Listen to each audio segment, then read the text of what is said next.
Hi friends, welcome back to Sindhu special ideas.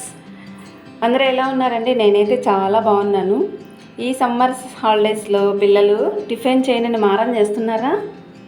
అలాగైతే చిటికలో చేసే ఎమ్మీ ఎమ్మీ టేస్టీ పాస్తాని ప్రిపేర్ చేసేద్దాం. వచ్చేసేయండి ఫ్రెండ్స్. అంతకంటే ముందుగా నా ఛానల్ ఎవరైనా చూస్తుంటే సబ్స్క్రైబ్ చేసుకోండి. దానికోసం నేను వాటర్ని హీట్ చేసేసుకుంటున్నానండి. బాగా బాయిల్ చేసుకొని ఉప్పు కొంచెం నూనె వేసుకుంటున్నాను. ఈ నీళ్ళని బాగా మరిగించేసుకోవాలండి. చక్కగా మరిగించేసుకున్న తర్వాత మనము ఇలా పాస్తాని తీసి పక్కన పెట్టేసుకోవాలి. నేను బాంబినో పాస్తా తీసుకుంటున్నాను. ఎంతమంది పిల్లలు ఉంటారో వాళ్ళకి సరిపడా తీసుకోవాలన్నమాట. అర్థమైంది కదా? సమ్మర్ హాలిడేస్ కాబట్టి వాళ్ళ కోసమే మనం ప్రిపేర్ చేసేయాలండి.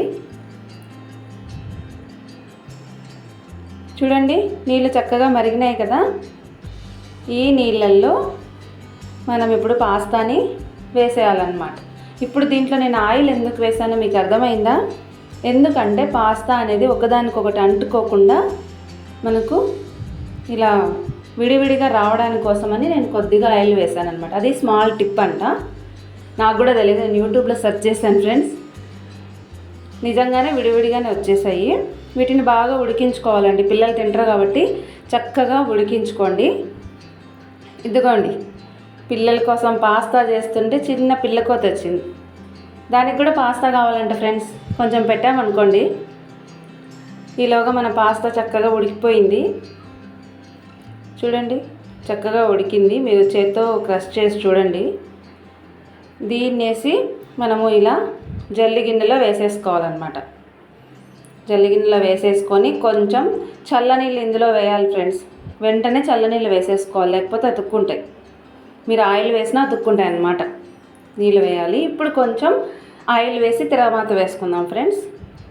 కొద్దిగా ఆయిల్ వేసేసి దీంట్లోకి ఇది ఎర్రగడ్డ, కరివేపాకు, పచ్చిమిర్చి, ఎండుమిర్చి మీరు ఏది వేసుకుంటారో అది. మీ పిల్లలు ఇష్టంగా తింటే కారం వేసుకోండి, లేదంటే స్కిప్ చేయండి. మా వాళ్ళు కారం తినరు కాబట్టి ఎక్కువ వేయడం లేదు. కొద్దిగా పసుపు. ఇది బాగా ఫ్రై చేసుకున్న తర్వాత కొద్దిగా ధనియాల పొడి, కొంచెం కారం పొడి వేస్తున్నాను. చాలా తక్కువ, లేకుంటే పచ్చిమిర్చి కానీ ఎండుమిర్చి కానీ వేసుకోవచ్చు. ఇది లైట్గా కొంచెం ఫ్రై చేసిన తర్వాత పాస్తా మసాలా కానీ మ్యాగీ మసాలా కానీ వేసేసుకోవాలి ఫ్రెండ్స్. సాసులు వేస్తున్నాను. టమాటా కెచప్ ఇవి లేకుండా తినరంట, అందుకనేసి. చిల్లీ సాస్ చాలా తక్కువ వేస్తున్నాను, కారం వేసాను కదా ఆల్రెడీ, అందుకనేసి. ఇది సోయా సాస్. కొద్దిగా వాటర్ వేసుకొని కొంచెం సేపు అటు ఇటు కలిపేసుకుందాం. కొంచెం వాటర్ వేసుకొని చిక్కబడేంత వరకు కలిపేసుకొని, ఎందుకంటే ఈ సాసులు కొంచెం మిక్స్ అయ్యే దానికోసం వాటర్ వేసాను. ఇది కొంచెం దగ్గర పడిన తర్వాత